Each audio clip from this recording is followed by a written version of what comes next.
Hello everyone, welcome back to the channel. In this video, I'm going to walk you through an easy step-by-step guide on how to delete a voicemail routine on Google Voice. So let's get started with a guide on how you can simply delete a voicemail greeting on Google Voice. So the first thing to do is to go to voice.google.com and sign in into your account using your Google account.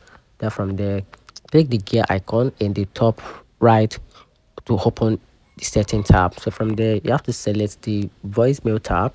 Then under the voicemail greeting, click the manage greeting. Then you will see a list of your saved greetings. From there, click the three dots next to the greeting you want to delete. Then from there, choose delete, then confirm when prompted.